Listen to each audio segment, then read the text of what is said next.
1000 share इन्होंने रखे 41 रुपए के भाव पे, ओरिएंट पेपर्स।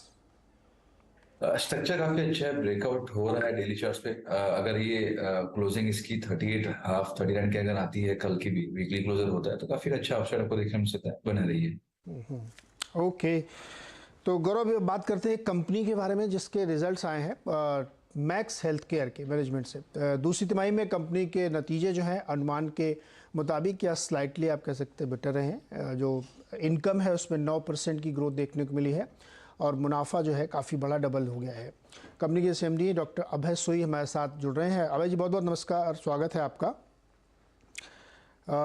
रिजल्ट्स जो है सर प्राइमा फेसाई तो काफ़ी बेहतर यहाँ पे देखने को मिल रहे हैं और बड़े इंटरेस्टिंग है। तो मैं ये जानना चाहता हूँ कि क्या ये जो हम लोग प्री कोविड लेवल के स्तर की बात करते थे उस लेवल को हमने अचीव कर लिया है और उससे ऊपर निकल रहे हैं क्या? जहां तक प्री कोविड का सवाल है, वो लेवल हम इससे पहले क्वार्टर में भी अचीव करके एक्सीड कर चुके थे। जहां तक जो लास्ट चीज थी इंटरनेशनल बिजनेस, वो भी 110% हो चुका है प्री कोविड लेवल के बराबर। ये हमारे लिए गर्व की बात है, क्योंकि 12% जो बिजनेस हमारा आता था अफगानिस्तान से, वो अभी 0 है। लेकिन उसके बावजूद 110% प्री कोविड लेवल हमने अचीव कर लिया। सो हाँ, हर तरीके से आप देख सकते हैं पिछले 2 क्वार्टर में, इस क्वार्टर में, उसके पिछले क्वार्टर में कोविड नहीं रहा, लेकिन बिजनेस स्टेबल रहा है और जो प्री कोविड लेवल है उसके कंपैरिजन में वृद्धि हुई है। अभी जी ऑक्यूपेंसी जो है आपकी वो इस समय किस लेवल पे है? ऑक्यूपेंसी जी 78% पे है। ऑक्यूपेंसी प्री कोविड लेवल पे हमको 70 to 73% पे ऑपरेट करते थे, लेकिन पोस्ट कोविड अब 75% के बेसिस पे कर रहे हैं, 75-76% पे। इस पिछले क्वार्टर में 78% रहा, क्योंकि ये जो सेकंड क्वार्टर होता है ये बारिश का समय होता है और इन्फेक्शियस डिजीज भी होती है, जैसे आप जानते हैं, काफी वायरल, काफी डेंगू भी फैला। सो हर साल ही ये होता है। तो इस साल इसकी वजह से हमारा जो ऑक्यूपेंसी है उसमें थोड़ी पीक आता है सेकंड क्वार्टर में, लेकिन क्योंकि इसकी इस मेडिकल मैनेजमेंट में जो कमाई है, बिड्डा पर बेड है या बिड्डा मार्जिन है या रेवेन्यूज है, वो कम होते हैं, क्योंकि सिर्फ मेडिकल मैनेजमेंट होती है। जब ये आरपॉब हमारा, इसके बावजूद के इंस्टीट्यूशनल बिजनेस कम हुआ, इंटरनेशनल बिजनेस में वृद्धि हुई, इसके बावजूद हमारा आरपॉब फ्लैट रहा, क्योंकि जो प्रेशर था, डाउनवर्ड प्रेशर मेडिकल बिजनेस का रहता है, लेकिन उसका हायर ऑक्यूपेंसी का भी फायदा होता है। ओवरऑल इसका एबिटा में फायदा रहा। तो ये क्वार्टर हमारा हाईएस्ट एवर क्वार्टर था, पर इससे पहले पिछला क्वार्टर हमारा हाईएस्ट एवर क्वार्टर।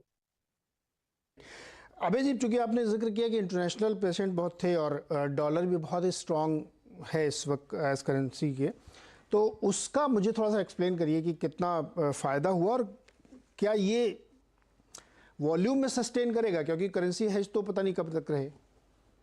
नहीं, तो इसमें कुछ ज्यादा बढ़ोतरी पिछले 1-2 महीने में ही हुई है डॉलर में, लेकिन इसका लॉन्ग टर्म में फायदा ही रहता है। लेकिन बाकी सब दुनिया की जो करेंसीज हैं उनमें भी काफी, जैसे जिन कंट्रीज के हम कम्पीट करते हैं, चाहे वो टर्की बहुत जाता है बिजनेस जो हमारे साथ कम्पीट करता है इंडिया के साथ, और टर्की में तो बहुत ही रेट गिरा है उनका लोकल करेंसी का।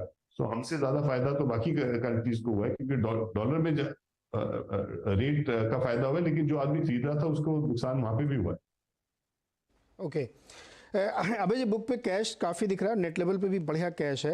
आपने शायद पहले कभी जिक्र किया भी है कि कैपेक्स हो सकता है, वो ग्रीन फील्ड भी हो सकता है, ब्राउन फील्ड भी हो सकता है, कोई उसके बारे में आप आइडिया दे पाएंगे?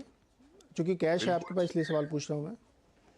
हाँ जी, बिल्कुल। सो हमने कैपेक्स अनाउंस किए हैं, हमारी कंस्ट्रक्शन जारी है। हम 4,500 करोड़ खर्च रहे हैं अगले 3 या 4 साल में, और इससे 3800 से 3000 बेड की वृद्धि कर रहे हैं अपने टोटल पोर्टफोलियो में। सो इससे हमारी बेड कैपेसिटी जो 3400 बेड्स की है वो ऑलमोस्ट डबल कर जाएगी, और ये अगले 3 साल में हम 4,500 का करोड़ का कैपेक्स है। हमारा जो इंटरनल एक्रूवल्स है वो 290 करोड़ का रहा है इस क्वार्टर। इसके पहले क्वार्टर भी इसके बराबर ही था। तो ये सारा का सारा जो हम पूरा कैपेक्स कर रहे हैं ये इंटरनल एक्रूवल से कर रहे हैं अगले 3 या 4 साल। ओके, अबे सर एक डायग्नोस्टिक बिजनेस के बारे में जानना चाहूँगा, चूँकि वो बिज़नेस काफ़ी एक पैराडाइम शिफ्ट चेंज की तरफ से भी बढ़ रहा है। हालांकि आपका रेवेन्यू काफ़ी अच्छी ग्रोथ दिखा रहा है, YoY क्वार्टर ऑन क्वार्टर में 20-21% की ग्रोथ यहाँ पे देखने को मिली है। मार्जिन ठीक है, लॉस से आप 1% पे ले आए हैं, लेकिन मैं ये जानना चाहता हूँ क्योंकि ये वाला जो बिज़नेस है ना वो बहुत ज़्यादा इस समय एक टर्माइल कह सकता हूँ मैं उस पर है, उसके बारे में थोड़ा बताइए हमें।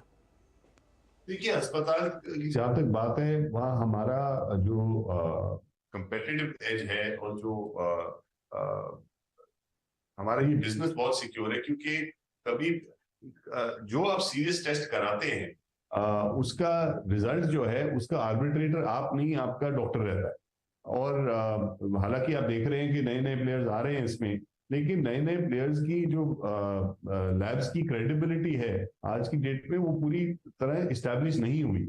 और कल को जैसे अगर आपने कोई मेजर टेस्ट कराया तो आपने अगर अपने डॉक्टर को दिखाते हैं वो रिपोर्ट, तो आपका डॉक्टर कहता है कि ये तो ठीक है लेकिन आपको शायद सेकंड ओपिनियन लेना पड़ा, आप फिर दूसरी टाइम अपने आप को जैब नहीं कराएंगे। लेकिन मैक्स लैब की रिपोर्ट कोई डॉक्टर नकार नहीं सकता और नकारता नहीं है, क्योंकि उसकी ये क्रेडिबिलिटी है। आज की डेट में हमारे जो 5,000 सीनियर क्लिनिशियंस हैं जो सारे ट्रांसप्लांट्स कर रहे हैं और इतनी हाई एंड डिजीजेस को मैनेज कर रहे हैं, ये सब हमारे अपने लैब्स के बेसिस पे कर रहे हैं। सो वही जो हमारा लैब्स हमारे इन हाउस के लिए यूज होता है, आज की डेट में हम रिटेल में उसको हम ऑफर कर रहे हैं। लेकिन आपने जो ये बात कही कि इसका जो प्रॉफिटेबिलिटी है इस बिजनेस की, हमारे लिए ये बिजनेस की प्रॉफिटेबिलिटी हमेशा ही बहुत ज्यादा रही है, लेकिन रिटेल में भी। लेकिन हमने पिछले 1 साल में कुछ 400 चैनल पार्टनर्स ऐड किए, 400 चैनल पार्टनर्स के बेस पे।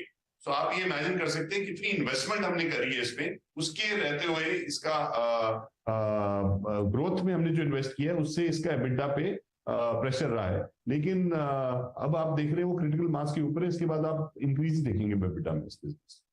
ओके, अबे सर एक क्वेश्चन है, चूंकि इसमें बहुत सारे प्लेयर ऐसे आए हैं जो सिर्फ डायग्नोस्टिक्स के बिजनेस में है और online app based home service और पता नहीं क्या क्या दे रहे हैं, तो एक आपने बड़ा उसमें सवाल जोड़ा है कि वैल्यू एडिशन ये होता है कि आपकी क्रेडिबिलिटी कितनी है, लेकिन जिस तरीके का मार्केट साइज है एक्सपेंड हो रहा है उसमें प्राइस डिस्टॉर्शन बहुत ज़्यादा होता हुआ दिख रहा है, तो क्या वो क्रेडिबिलिटी उसको सबसाइड कर देगी क्या? देखिए, मैं ये मानता हूं कि अगर आपको कोई टेस्ट फ्री में भी ऑफर करता है, कल को आपको जब सेकंड ओपिनियन उसका लेना पड़ता है, दूसरी बार आपको नीडल चुबानी पड़ती है, आप पहला टेस्ट शायद फ्री में भी ना लें।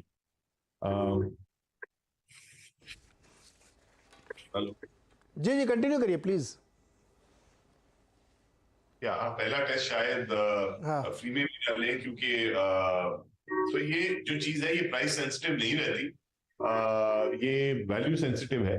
अगर आप फार्मेसी से कोई दवाई खरीद रहे और अगर आपको वो डिस्काउंट के बेस पे सेम ब्रांड मिल रहा है, सेम चीज मिलती है, उसमें आप प्राइस पे रिलाई करते हैं। लेकिन अगर जहां तक टेस्ट की बात है या हॉस्पिटल में कोई प्रोसीजर की बात है, उसमें तो ब्रांड और क्रेडिबिलिटी और कैपेबिलिटी सबसे ज्यादा मायना रखता है। ओके, थैंक यू सर, बहुत बहुत शुक्रिया हमारे साथ जुड़ने के लिए। Max health care number better है और इंटरेस्टिंग ये है कि प्री कोविड लेवल को पार कर चुके तब, जबकि अभी अफगानिस्तान के एक ज्योग्राफी का बिजनेस इसमें इंक्लूडेड नहीं है। 470 रुपये के आसपास ये ट्रेड कर रहा है। गौरव, मैक्स हेल्थ केयर पे क्या राय बन रही है आपकी? ओके, शायद हमारा कनेक्शन नहीं है उनसे। समय भी समाप्त हो रहा है। बहुत बहुत शुक्रिया आपका हमारे साथ जुड़ने के लिए। देखते रहिए CNBC आवाज़। ब्रेक के बाद खिलाड़ी नंबर 1।